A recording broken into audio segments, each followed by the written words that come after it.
Hey guys, how's it going? Bit of a scrambled job for you today because I'm having to record this right before I go into work, but I'm considering today the matter of faith and works. We often think of, in Catholic spheres especially, Catholics versus Protestants think about the problem of faith versus works. And Protestants often make the argument that faith is what saved you, and works don't save you at all. Now, it's the Catholic position, obviously, that we are saved by faith and works together. I'm going to go one step further today. I think it is actually not sufficient to define faith in a way that doesn't include works. I don't think it is enough to say that you can have faith and not works. I think they are essential. I think works are essential in having faith. And here's how. I'm going to use an analogy from Peter Abelard. Peter Abelard is a medieval era philosopher, and at one point made the claim that a moral wrong is only effective in the soul at the point at which you convict yourself of committing the moral wrong. That is to say, not when you actually do the thing that is wrong, but when you decide in your mind or in your soul to a level at which, if you were presented with the opportunity to do what is wrong, you would in fact do what was wrong. You would commit that moral evil. This intuitively doesn't make sense. Intuition kind of seems like it's worse to do the actual act, to actually carry it out, rather than to just consent to the idea, is what he says. I think that makes sense if you think about it this way, because the Catholic understanding of right and wrong is that there is a structure to the world, and that structure has been decided by God. And so to go against God, to go against that structure, is the moral wrong. Well, in Peter Abelard's case, what you've done is determined to go against what is right. You have, by way of analogy, decided to walk away from God. In actually doing the thing, that's when you actually walk away from God, though, right?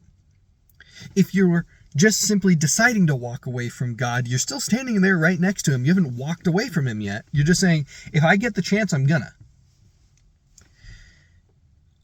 But we could be farther away from God.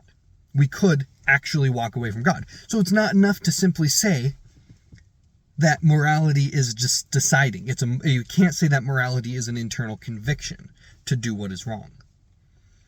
That is wrong, and that is definitely that conviction is part of committing a moral wrong. But in order for it to actually be wrong, we have to actually walk away from God. That is what actualizes it. In one way, we have the potential to walk away from God, and we eventually make that actual by actually walking away from God, right? On the other hand, if we're thinking about faith, it's just the other way around. Rather than thinking about a moral wrong, we're thinking about faith as a moral right, as a conviction to do the moral right. So it's basically saying, rather than, if I have the chance, I'm going to walk away from you, God, it's saying, if I have the chance, I'm going to walk towards you. But in the same way that making the choice, or having the conviction to walk away from God doesn't bring you directly farther away from God, having simply the conviction to get closer to God can't bring you closer to God. There's got to be something else going on. If we can't say, in this case, that the moral wrong defines morality, that conviction to the moral wrong defines morality, like that, it's not the defining factor. There's something more that makes it morally wrong. That thing is more rightly said to be morality than the conviction to that thing. And so if we go back to faith, if we look over here, we can't rightly say that the conviction to do what is right is faith.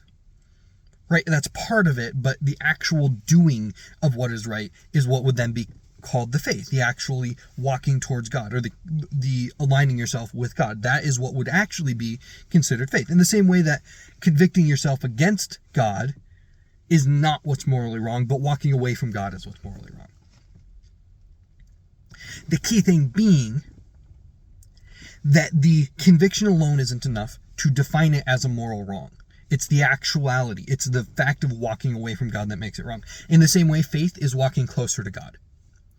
We can't say that simply deciding to walk closer to God is faith, because that's just part of it. You actually have to walk closer to God for it to be a matter of reality. And so to simply say that faith is an internal conviction can't be true. And so in that way, it cannot be true that we can be saved by faith alone and not works, specifically to say not works. Because in order to be saved by faith and not works, we have to, in order to be saved by faith, in order to have faith at all, we have to actually walk closer to God. We have to take an action. So in relation to our Lenten practice, this is what we're doing, is we're saying we have faith. We want to be closer to God, and then we are actually stepping closer to God. So that's how this relates to Lent. And this is why this is in Lenten Reflections, is that it is a major part that we have to be walking closer to God. And so we're not, by taking on our Lenten penances, we're not simply deciding that we're going to go closer to God, but we are taking that active step to be closer to God. So thank you guys for watching today's video. If you liked it, hit the like button. If you guys have your own thoughts, please leave them in the comments below. I try to respond to every comment. And if you want to see more of my videos, especially throughout Lent, hit the subscribe button so I show up in your feed again. See you later.